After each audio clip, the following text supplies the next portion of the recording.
Hey, good morning, Amber Goodrich here with Yourself Fit. It is the last day of 2022. And, for some of us, it's like good riddance. What a year, right?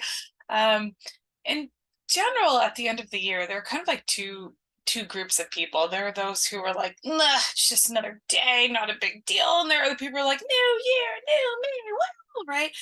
And I kind of wanted to speak to both of those. I think it's a mistake not to use the universal energy of having a new year turn.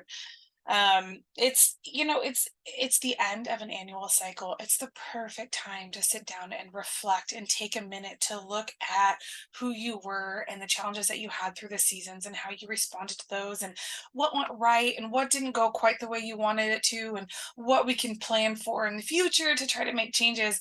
So I think it's a mistake to just be like, it's just another day and I don't make resolutions, right?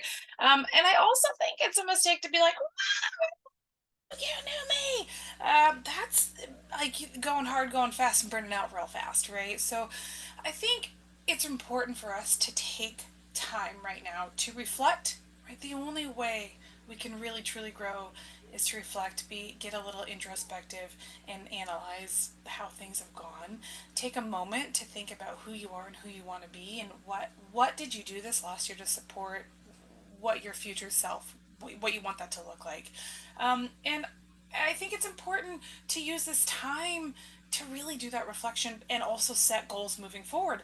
I think where we get ourselves in trouble is that we set really, really big goals without really setting a plan to get there.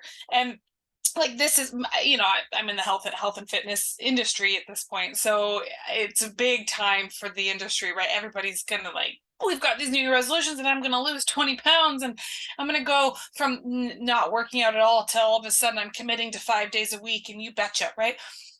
I would encourage you to step back. It's okay to make big goals, but it's also really important that you give yourself enough time and space to actually reach those goals. If you are somebody who is in the position where you don't work out at all, that's not part of your routine. Trying to commit to 5 days a week is pretty lofty, right? And so I think saying I want to be consistent in 5 days a week by the end of the year, and this is how I'm going to do that.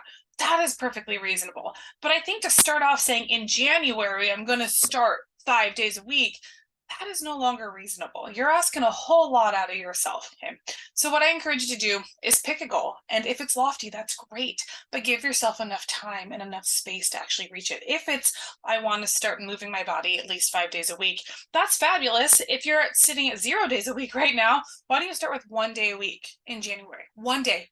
Commit to 1 day of intentional movement a week in January. That's 4 times. Okay? That's not too overwhelming to commit to 4 days of intentional movement in January. And when you hit February, if you feel like that was still a little tough, if you feel like you're not confident in being consistent in your 1 day week in January, then keep it there. Like, okay, all right, I struggled a little bit with 1 day in January, so I'm going to keep it at 1 day in February. This is how we start building habits. Habits are built through consistency. You have to be consistent in your health goals if you want to reach the health like goal that you want, right? Like it's all about consistency. So build up to a consistency that actually works within your lifestyle. So February comes around, you're feeling really good about hitting one a week, then maybe in March, right? It's a third, January, February, March. Yeah, March, you up to 2 days a week. Right? Give yourself the time and the space to build new habits if you've got big lofty goals for 2023. And I think that's fine. It's fine to have big lofty goals, but it's important that you give yourself a reasonable space and a plan to get there. And this comes back to the idea that slow is fast.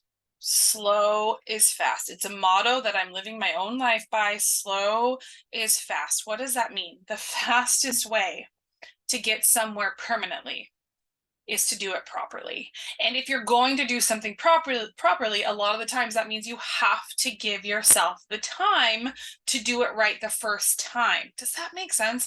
So slow is fast. This was a huge reminder for me, actually. This last week, I started a new strength training program. I hired a strength coach, and I love her, and she's fantastic. But the very first thing she told me was that you need to slow down. You need to slow down. Your lifts are too fast. You need to slow down. I was like, she's right. I have been trying to put myself in my own build phase over this last year.